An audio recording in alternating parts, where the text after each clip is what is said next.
Hello listeners and welcome to another episode of 177 Nations of Tasmania, Portugal. So Portugal is an old nation rich in tradition, culture and history. It's a nation of explorers and travellers such as Magellan and Vasco da Gama. My guest for this episode is Sergio, who grew up in a small village in the mountains of Portugal and describes himself as adventurous. And it was partly this adventurous spirit that brought him to Burnie on the northwest coast of Tasmania, where he now works as a child psychologist. So what brought him here? And how does life in Burnie differ from that in a traditional Portuguese village? Let's find out.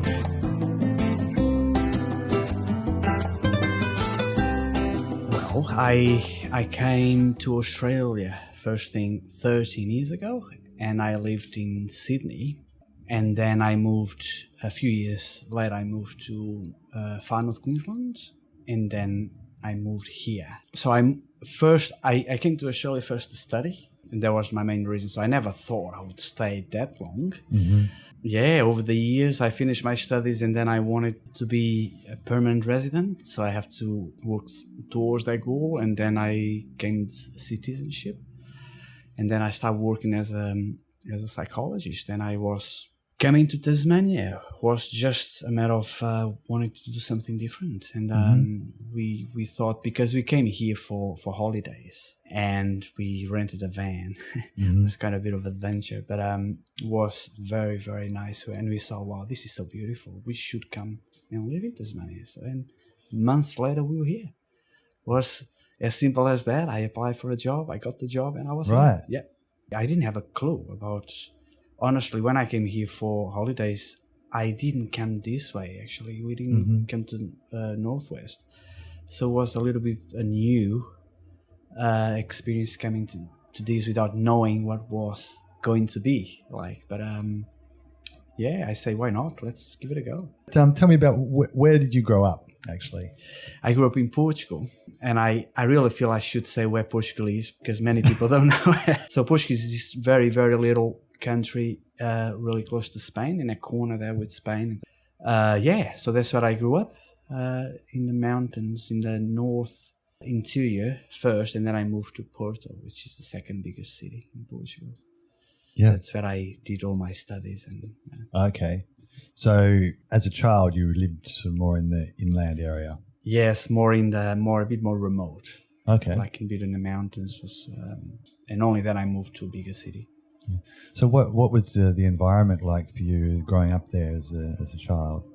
Portugal is a very traditional, very conservative country, and you can see them more in those little villages in the mountains more than you can see in the big cities. So yeah, growing up was I was raised by my grandparents there, doing all the little farming things. So Portugal is not we don't see a lot of people doing big farming business sort of thing. Is more than domestic, more for to be used at home. Yeah. So my grandparents sort of that job they had basically just working in that gardens and little farm, and that's what I grew up with, along the cows and the pigs and the chooks and all of that. So that's a very, very remote but beautiful.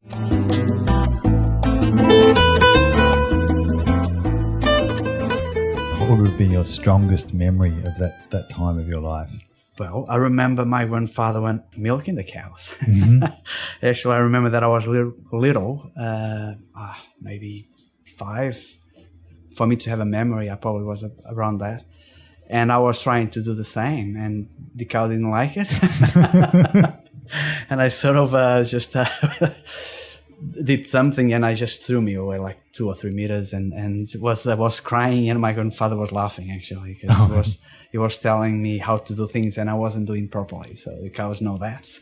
Yeah. So that was a funny memory, but yeah, so many good memories growing up in nature, growing up with just the daily work in a farm, waking up and going to feed the animals and growing potatoes, and play with the other kids.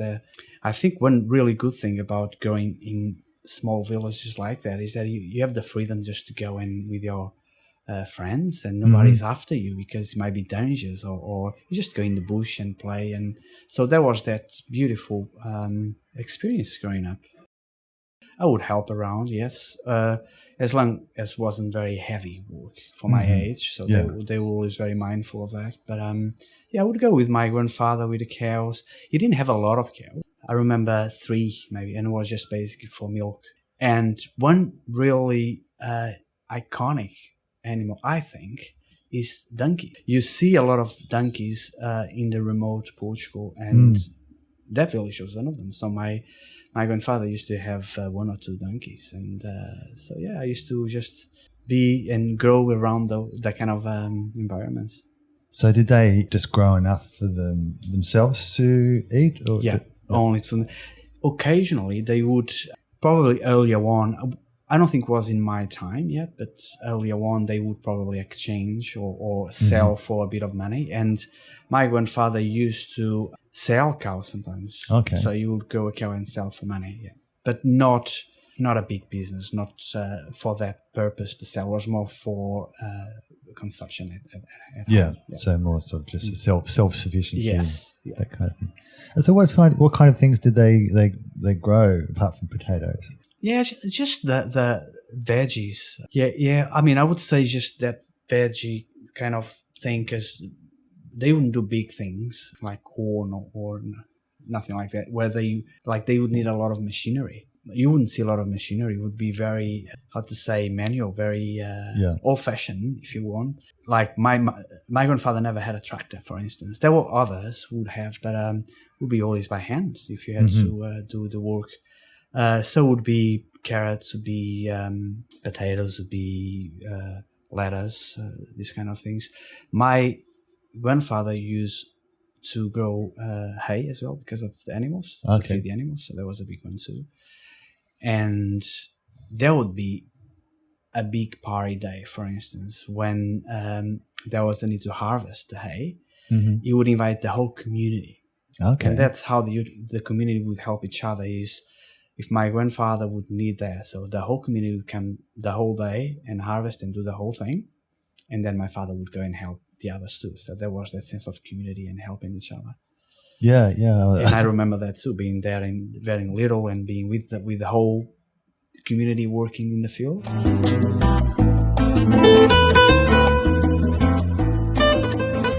Because the roads wouldn't be very good back then, and for you to travel even to the nearest city would take a little while, so people wouldn't travel much. My grandparents very rarely left the village, actually. Right. So because that's how they lived back then, and it's a small country, but still they didn't travel much. And I guess if you're growing your own vegetables and providing your own food, you don't really have such a reason to go anywhere. No, and it's also a matter of the way it's different these days, of course. But again, Portugal is a very conservative country, and is a very old country still. Yeah. There is a big development in the last few years, but up until let's say 20, 30 years ago, many people wouldn't even have cars to travel, and would be people would stay more locally. They wouldn't go to many places. It's different now, but there's still a lot of old people who still do that, and they never travel to the nearest city, for instance. They just stay there. So, I mean, do many people still live like that? The old people do. And that's what we are experiencing now in Portugal, is a lot of people live in the cities and less in those little villages, like in those mountains, because there are no jobs, as you can imagine, for the younger people. And the old people still do that, to cultivate that little fields that just for domestic use. But that's all you can do really in those small villages. That is no other kind of job. And it's getting, as the old people die, is getting more deserted. You say deserted. Yeah. So yeah, and that's why the government sometimes trying to encourage people to go there and try to bring more infrastructures for those. But it's still very, very delayed. when you compare to other countries who could be or have been in that kind of situation, but we're still very delayed. The funny thing is that in parts of Tasmania now, like in south of Hobart, there's people who are going there to live in that, to have that kind of lifestyle, to be able to grow their own vegetables and be self-sufficient. It's becoming a popular lifestyle choice. Yeah. And, well, actually, because of COVID, there was a big search for that kind of places during that time. I remember when I was calling my family and they were telling me about what was happening in the country. And they say, yeah, I think that people are living, as we saw here, I think, live in the cities and go. But as soon as things got better, because there was no jobs, that people realized it's not viable to stay there without having jobs. And of course, they can say that. But and another thing is, young people who have financial conditions, they can now choose to go there and have a country home where they can buy one of those really old. Because in Portugal, you have really old stone houses, really very, very, very old, very beautiful. We, of course, need a bit of work. So what the young people do is they buy very cheap, probably, because in very remote places you can buy very cheap places. They do the house a little bit, and it's a holiday house, and they go there for weekends, and because it's still very cheap to go to those places.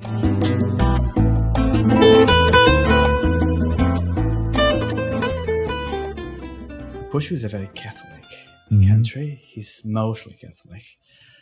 So I grew up in the Catholic environment. So there was a boarding school in that village. Okay, it's still there, but there are not many children these days there. But this boarding school was a Catholic boarding school, and still is, run by nuns. Back then, the priest there was the one managing, but not anymore. Now it's the nuns who run the place, and they have a nursery home as well for the elderly. They have a kindergarten, but again, that is not a lot of.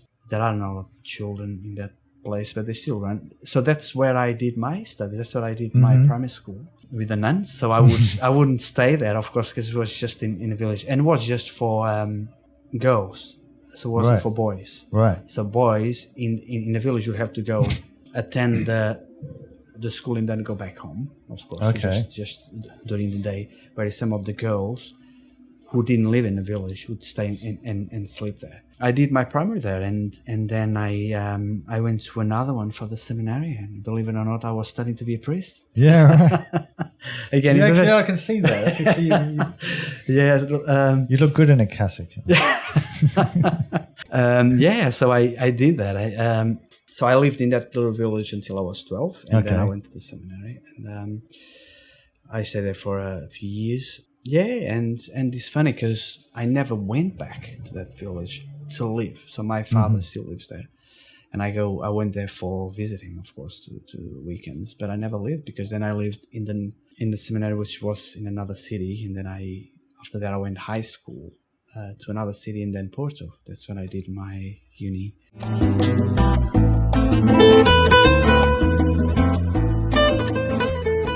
Was it a fairly small primary school? I'm just imagining that because it's a village. Yeah, small. I would say 20 students. Okay. 30 in the whole village. Yeah, right. I mean, yeah. So there was no need for 2 classrooms or something like Yeah. that. Which, very, very, very small. It was a bit more because of the boarding school, actually, because many of the students were living in the boarding school, which shows a lot for the disadvantaged kids, by the way. There was a lot of children who, didn't have family to take care of, and so they had that funding to go. Okay. And so was there a big focus on religion, or was it more general education? Actually, the teacher was not a nun, and would come from the big city every day to all right. Yeah. And actually there was another one that lived in the village, but they were not connected with the boarding school as such. They were just hired to teach.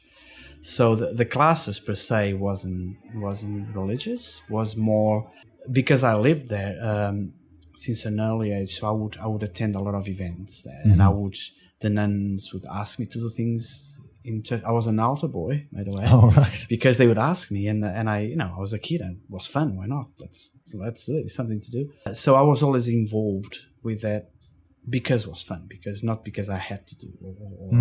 So there was a lot of.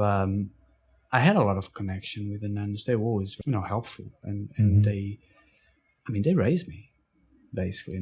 That's how it is, and but I don't think the religious part of it plays a role, of course, but it's also all the characters of the personalities of people who help and that helps to shape your personality. Yeah. And I think what I am today, I owe them a lot. So was there anyone that you sort of remember from that time that really you felt had an influence on you, or that? Oh, some of the nuns are still alive. Okay. Some others have passed away, but two of them are actually alive, and I go and visit them every time I go there. They raised me. They know me since I was a baby, and my parents would be somehow connected with them too. My father was working construction. He had a construction company, and later aluminium doors and windows. So it's still his business today. But he ended up doing a lot of work for the boarding school. So we've always been somehow linked there. Some of the nuns are still alive, and I every time I go there to visit my father, I go and pay them a visit, and they do tell me a lot of stories. They always laugh and tell me stories that I used to, when you're a kid, always do these funny things, and they always remind me of those funny stories, which sometimes can be embarrassing, by the way, but that's how it is. And I'll say a couple of nuns that are very, very still. I do think about them every now and then. Other people would be just my friends that I grew up with. So these days it's easy to be in touch with Facebook and know what they're doing. Yeah. But the village has since become smaller in population. I mean, smaller and smaller. And I remember when I was growing up, there was such so much happening because there was more people. There was always people on the streets here and there. These days you can barely see someone there. Yeah. You go on the streets, you barely see someone. And the last time I went there, late last year, it was funny because I was just walking in those streets, beautiful streets, and having a lot of memories and having my time, a lot of introspection, going through those streets. And I bumped into this old man, and the old man started to talk to me, and I didn't recognize him. And he starts talking about this, and I have to tell him, "What I'm Sergio," and he made, I didn't recognize it, and I didn't recognize him either because he was younger back then, and I was this old, man. And it's a worry. We talk a lot in Portugal about how these little villages tend to disappear over time because when these old people die, and then if there is no infrastructure, young people won't go there and tend to disappear. Yeah, could be it's pretty sad. I mean, that's a bit of a trend around the world, I guess, with more just young people aren't staying in those kind of areas. Yeah. It's hard to keep that, they gravitate towards the cities, and those small country towns and villages, they just become ghost towns. Yes. Maybe that's just life, but it's also a bit sad. It is sad. Because it's not just the people, it's the whole lifestyle that you've been describing to me. Yeah. I actually know a little village not far from where I grew up, and it's a village with no one, actually. It's happening already. So it's really a ghost village because you just walk on the street and you see ruins, and because nobody takes care of the houses anymore. So it's happening in some of the remote places in Portugal.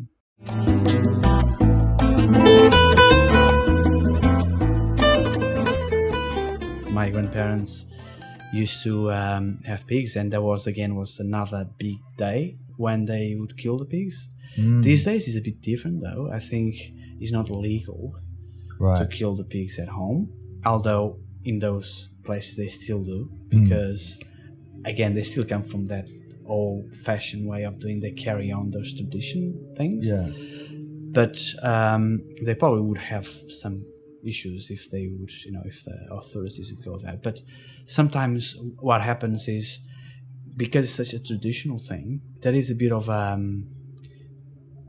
like they close a bit their eyes about that in some places. They wouldn't close their eyes in a big city, for instance, but in those little villages, they say it's just a tradition thing. So they let it do this sometimes. So I grew up doing that, and the family would come for a whole day, and would be a big family day just to kill the pig and do the whole thing, prepare the pig, prepare all the meats, and it would be a whole day thing. So it was like a family party day. And is that done at a certain time of year? Yes. I can't remember, but it would be more on the cold season. So I would guess maybe winter or autumn, something like that. Because I remember the cold. Yeah, and they would do all the whole thing. So the women would go and wash the intestines. I don't know what the specific names of it, and then it would be used to do the chorizo, the sausages and all that, and the men will be cutting the meat, and there was some alcohol was around those days. Yeah, and there was some domestic wine too. So both my grandparents would have vineyards and have their own wine. Yeah, they would do every year. Yeah, and again, it would be another big day. Invited the community to go in and pick the grapes and do the whole thing. And I remember still, I don't know if you know those real rock, I don't know the name where they put all the grapes and then you just walk on it singing. That's the thing that Portugal is sort of famous for. Right? Yes, the treading on the grapes. Yes, that's it. And the men would just be there and singing, and it was such a big and beautiful party. And that's how they would prepare all the grapes and to do the wine. So I still remember vividly those memories.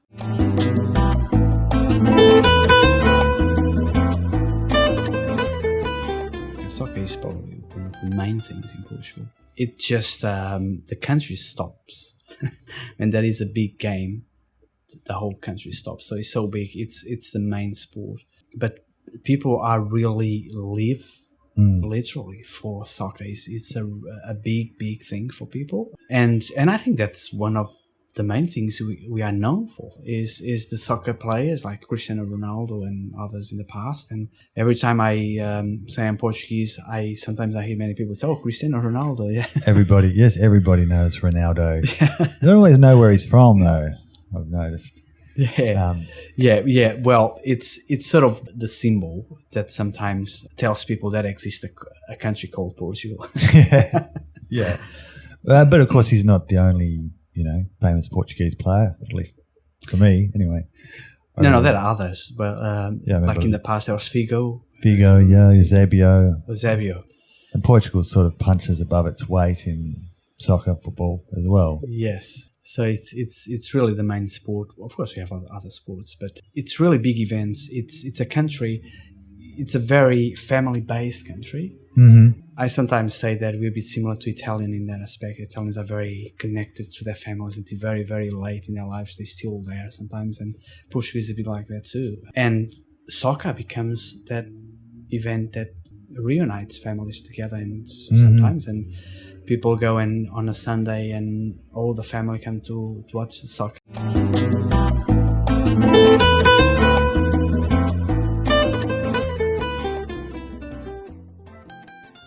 It's not very common to find a lot of Portuguese like me that goes away to the other part of the country of the planet.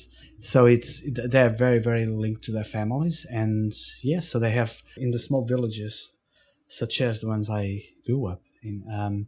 Is even more the case that they would even live in the same house, or if not in the same house, would be just next door, just the one next, and the families would have that set of houses there, and the next family would be the other set of houses. So was a bit like that. But in Australia, it's completely different. It is different, yes.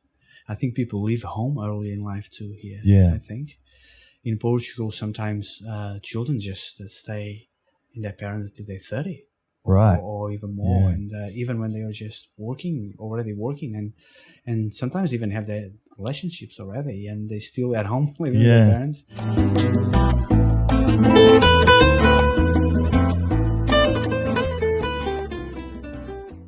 So when I finished high school, I went to uni in Porto, and I lived there ever since I moved to Australia. So what did you study at uni? I studied psychology. Okay. Yep. What made you want to study psychology?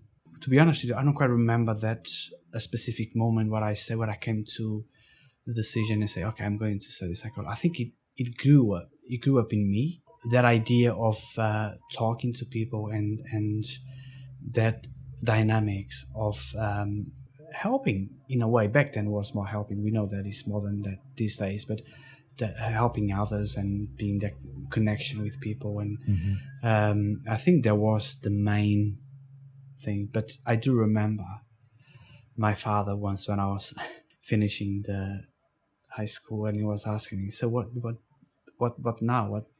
What's next? And I say, oh, I'm not quite sure. And my father said, why not psychology? And I say, okay. Okay. So I was going to ask you whether when you left school or were about to leave school, whether you had some dream or plan about what your future would be.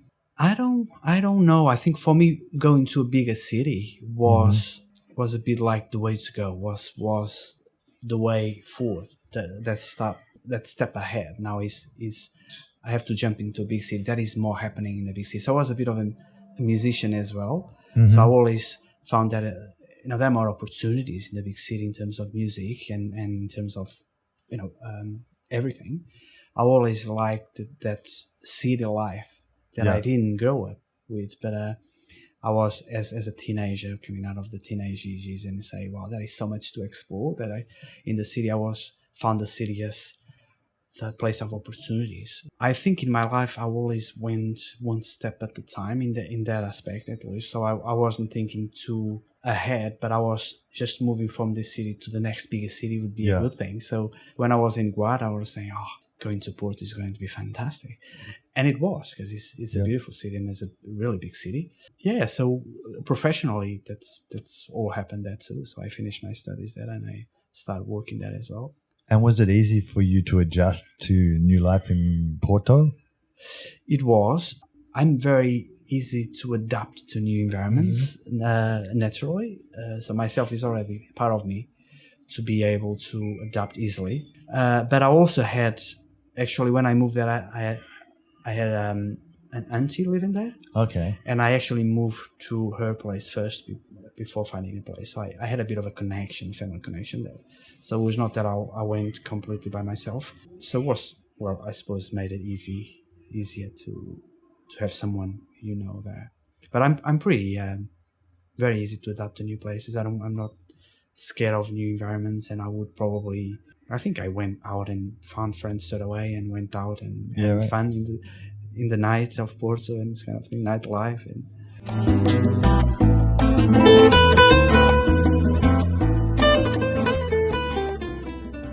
I was working as a music teacher and a psychologist. Okay. A bit of a blended sort of work in the disability sector, and it was wonderful job. Wonderful. I really enjoy it. But I got to a point in my professional life where I know I got that sense of being stuck, and I would have many options anyway if I would unstuck myself from that in Portugal. And of course I could go and study that and doing a master's there and blah blah blah. But I also had that other aspect of I want to study more, but I want to study in a different how I explain, in a different science sort of or in a country where I could learn something different. So let's say that way. Like psychology, probably is important to say that psychology is a very, very new science in Portugal. It's not in the world. It's a bit new compared to other sciences, but a new profession. So me growing up, and you wouldn't find a lot of psychologists when I was growing up, and even in the big cities, we see, of course, these days is different. I felt that going out, I would develop more, I would learn more, I would get more experience in the field of psychology. So studying overseas would bring so much benefit in that aspect. But of course, I also had the other side of things, which I wanted to explore. I wanted to see a different part of the world. I wanted to talk to other people. I want to see what was happening. And I always had that thing too. I remember being in Sydney, and I always try to stay with other people in Sydney other than Portuguese. I always try to if I was to rent a place to stay, to see who was there, because I wanted to know other people, but I also wanted to develop my English as well. Was it Australia that attracted to you, or was there just a particular course that was in Australia? Yep. The first idea I had, I think it's a very common thing, is United States. And of course, I'm so happy I didn't. Because when you're young, you have that thing about America and all those things. And people are telling me, maybe America is not the best place to go.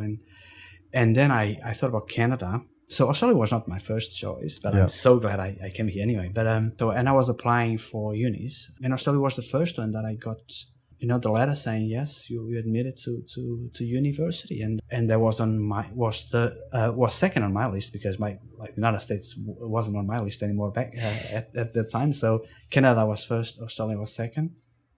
I was very happy to come here. That's how it happened. So I wasn't interested in going to other countries as such. I had an interest in Canada and Australia for some reason. Australia has a lot of advertisement and as an extremely beautiful country, and that is the case. It is wonderful.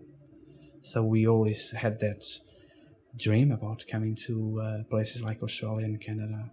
And so what were some of your first impressions of Australia when you first came to study? Well, I didn't get to know a lot about Australia as such, because I was living in Sydney. Although I didn't want it to be with Portuguese, I ended up with a lot of international students anyway. Yeah. So it's not that I had that feel of Australia straight away. So I was in Sydney and I had to study and work, so I was really busy. So I didn't get a chance to travel much during that time. It was a very busy time. But the very first experience, or what I think was true experience with Australians, was in Rockhampton, because then I went to study in uni in Rockhampton, doing my postgrad in university there. And in Rockhampton, you do meet a lot of Australians, so that's where I get that feel about even a lot of Aboriginal people that I had so beautiful memories with. And I didn't know much about the Aboriginal culture back then, and I still have to learn a lot about it. But like back then, being just a new international person in Australia, living in Sydney, you don't get that feel of the country. And I always had that idea, and I'm very strong with this idea, that when you go to a new country, you should learn the ways of that country. Although it's good to be, of course, connected with your culture, and I think it's a beautiful thing to never break completely with your culture, your roots. But I think if I wanted to come to Australia, and that's partly why I say that I can adapt easily, is because I don't mind to adjust to the culture of the place where I go. In this case, it's Australia. So even if that means changing my ways to be more closer to the Australians. That brings us to Tasmania. We haven't talked much about. How long have you been here now, actually? Only 2 years. Only 2 years? Yes. Okay. So is there anything that you've had to adjust to here in Burnie? I came from far North Queensland, off Cairns, Atherton, Tablelands. Okay. And it was a small place too. So Burnie is not a big city. I think it's a decent city. You have what a city needs, basically. So it's not a biggie as any other cities, but it's still a very decent city. And I come from the city environment. So for me, it was actually good to come to a city. In terms of adapting to Burnie, I didn't feel a great deal, because the only thing would be the temperature, but I actually like the cold. I love the cold. My partner doesn't.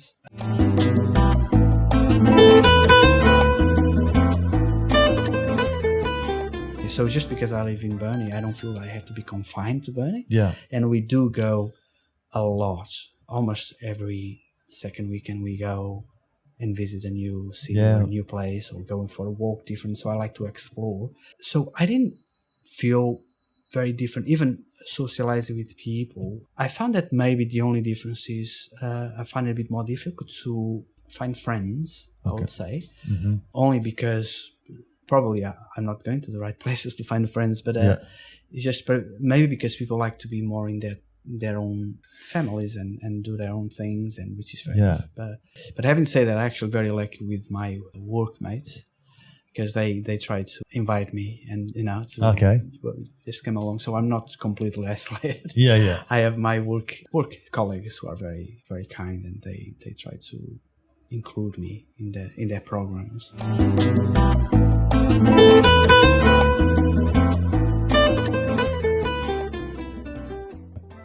And what would you say would be the aspect of Portuguese culture that you would miss the most? Probably the food. The food is not all food. Some food.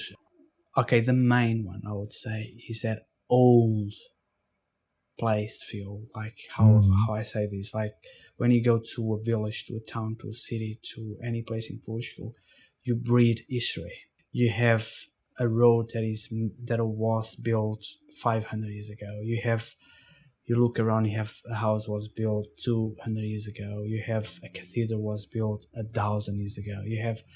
You breathe this everywhere. And although it's beautiful to visit, but when we grow in this kind of environment, that it's part of you. It's I remember when I went there after being here 4 years and I went for holidays, I was telling my people there was this smell in Portugal, the smell of the country. I don't know if that is a real thing or not, but I even commented that to my family and said, I think there is a smell here. Yeah. I think the Australia is a different smell, but I wouldn't even know what kind of smell it is. It's not even a bad or wrong, or you know what I mean. It's not a better or worse smell, nothing like that.